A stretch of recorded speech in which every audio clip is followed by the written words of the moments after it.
If anyone had asked me 4 years ago if I'd be a religious sister today, I would have given them a resounding no. Hi, I am Sister Patrice Forde, and this is my vocation story. So I'd start at my teenage years, and I would say that God was dropping little hints. He was, and I noticed them. I didn't act on them.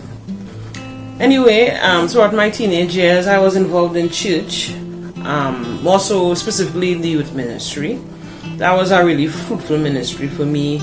You know, we had retreats and all that. I spent many of my teenage years as well in prayer group, but I didn't get a call to religious life through any of these things. If it's one thing for sure that or two things I would say that I wanted to do, was that I didn't want that when I died that God would say you didn't do what I put you on this earth for. That was one.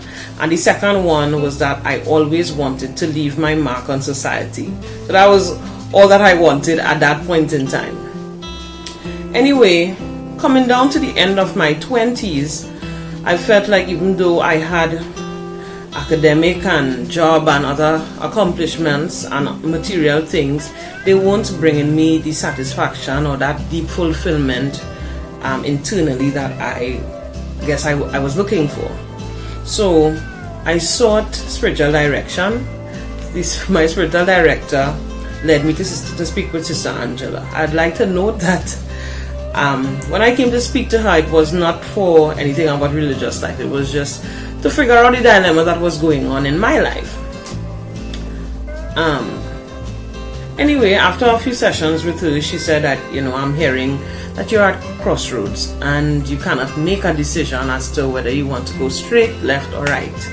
So she said to me, since you know that you want marriage, why don't you try out religious life, so that at the end of it, when you make a decision, you will make a well-informed decision because you would have known.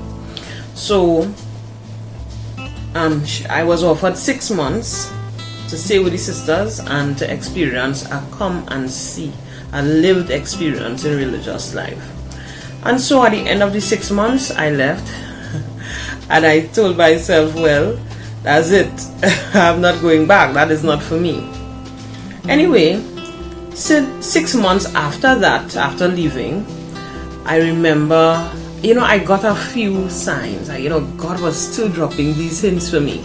But one in particular that stayed with me was this night we were out clubbing. And it was as though the whole dance floor just slowed down, and it was like me alone there. And it was as if I heard, this is what you want? Is this what will bring you fulfillment? And that experience stayed with me. And, through deep reflection and so forth, I say, Patrice, it is worth the try. The process of formation is a lengthy one. So if at any phase or stage you think, well, maybe this is really not for me, So I had nothing to lose in starting. And after all, it felt as though God was saying, this is where I'm leading you. So I got the forms, I filled the forms out, and I got whatever else was required, and I was accepted. And 3 years later, here I am. And actually, I'm really finishing my novitiate, and I'm going into, I'm about to make first profession.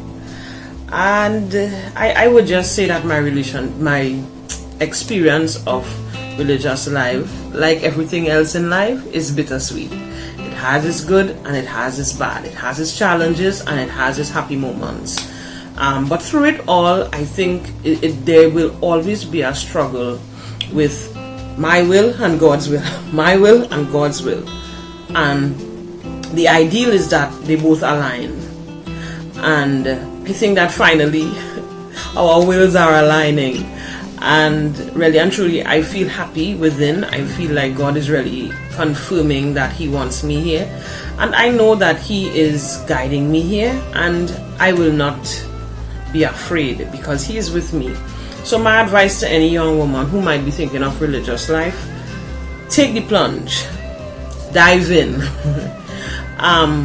If it is something that you fear, because it was something that I feared, well, overcome your fear by actually getting in. Maybe just talk to our sister. Maybe come for a weekend. You have nothing to lose. To me, even if I realize that religious life isn't for me, I could leave. But I will leave as a different person, because that is what discernment does. It changes you. It takes you from one phase to the other. But at each phase, you have to make a decision. You have to choose. You cannot remain stagnant. So I hope this little video inspires anyone listening, and may God bless you. Thank you.